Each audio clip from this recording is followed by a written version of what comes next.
What is up, guys? Welcome back to another average video. In this video, I wanted to start it out by kind of going over some of the things that I have ready for this season. I've kind of been preparing everything this whole year, and I really like ice fishing, so what we're gonna do today is run you through kind of a tool guide or a gear guide of what I use and what I've used in years past. We're gonna start it out with the most basic thing, which is the sled. This is a jet sled, and this is like a Cabela sled. They don't need to be anything fancy, just make sure you get the right size because you can't make it any bigger.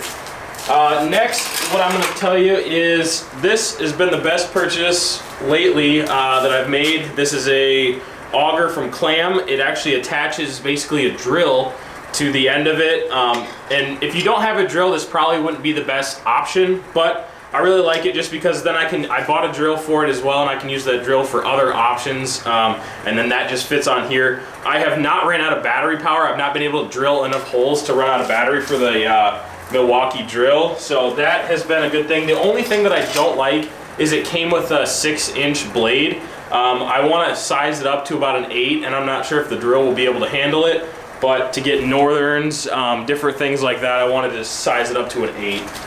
Just basic boots. I wear those when it's not super cold. Otherwise, I have like winter boots if it's going to be freezing cold out. So these are going to be kind of what I wear, just something that has a lot of insulation and a little bit of like waterproofness, I guess is the best word for it. But basically, you don't want to be able to stand in puddles and get your feet wet because then you will really freeze your feet off. Then coming over to this side, I've got my rods, which I will go over in depth inside because it's freezing cold out here. Thanks for holding the camera, Jessa.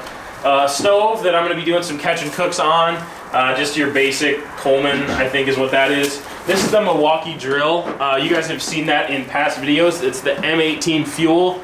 Love this bad boy. It's a little pricey, but I have gotten my money's worth out of it time and time again. They even make an attachment that attaches to it so that you can drill your stakes right in, drill your stakes right into the ice, which is super handy. A single buddy heater. I do have another smaller one as well. It's just like the rose petal type, and that one will come and play if it's really, really cold out and there's multiple people in the shack. I'll put that little one in front of them and have this one on kind of like the central part of the shack.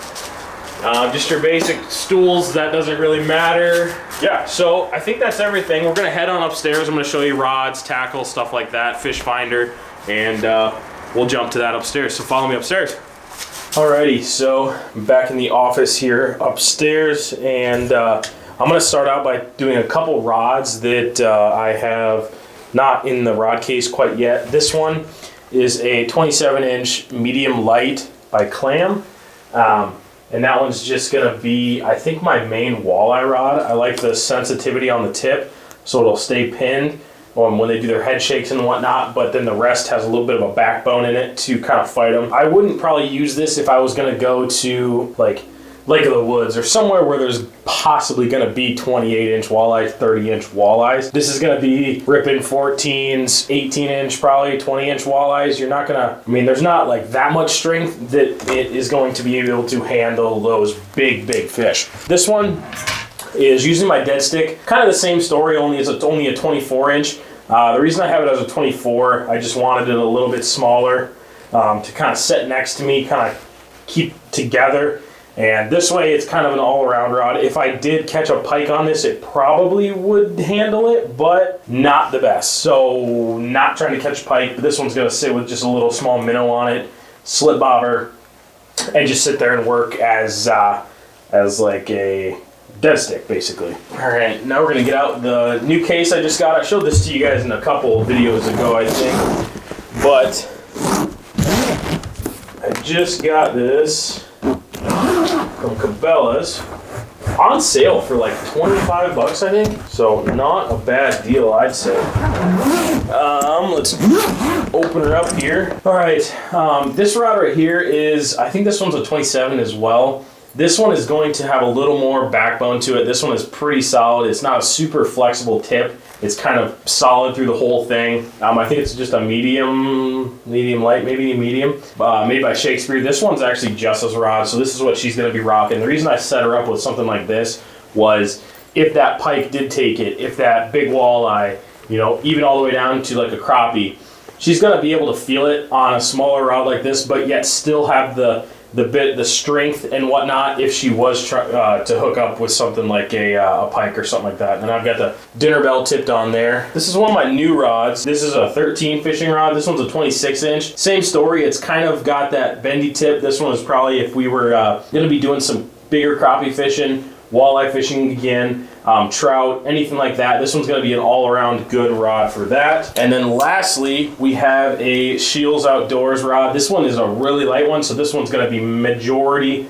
just panfish. I want to get a second rod like this with the circle reel. That way my baits don't spin in the water. This one's probably got like 2 pound test on it, but this one's really sensitive, really, really lightweight to really, you know, when you crank on a crappie, you don't rip it out of its lip. It has a lot of bend to it to give that that extra give on its lip, basically. So that's the rod case and all the rods in it.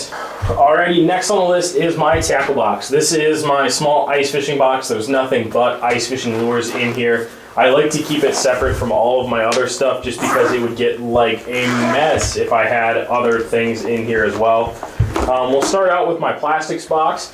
This is basically where I just keep all of the artificial baits, you know, your Dragon Slayer, all kinds of stuff here, little spikes, neon, all kinds of different colors. I like to make sure that I don't have just one color in here, whether it be like white, black, pink, something like that. I like to keep a different color out of almost every plastic I have, just because you never know what is going to work as far as colors.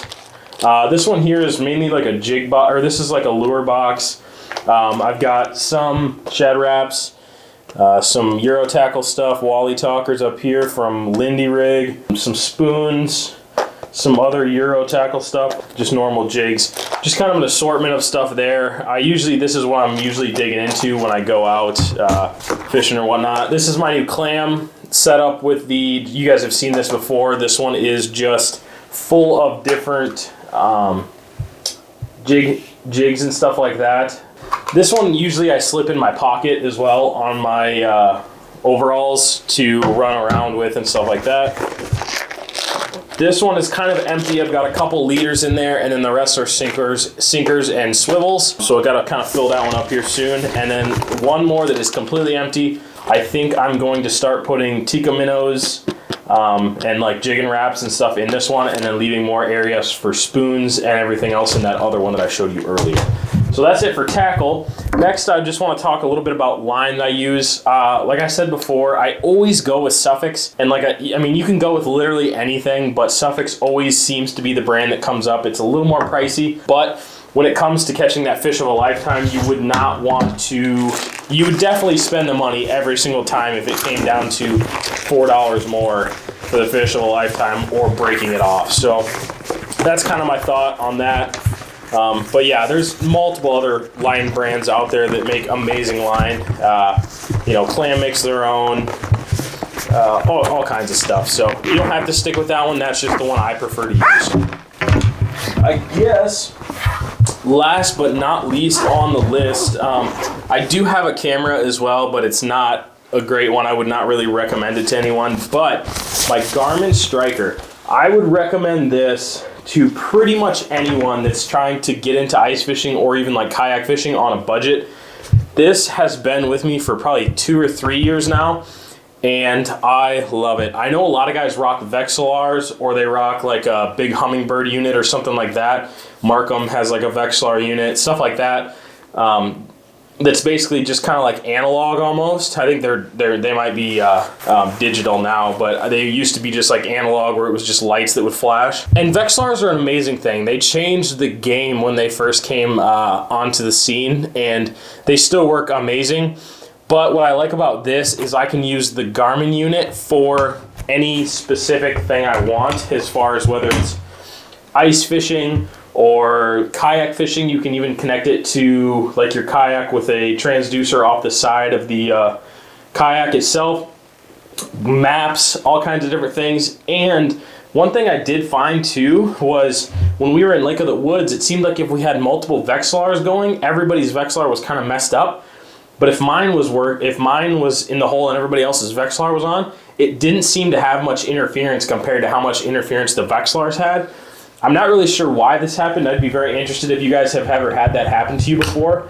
But I was able to basically see all the fish that came in and everything like that, where sometimes their Vexilars were not working quite right. So yeah, like I said, I will do a review on the Garmin again.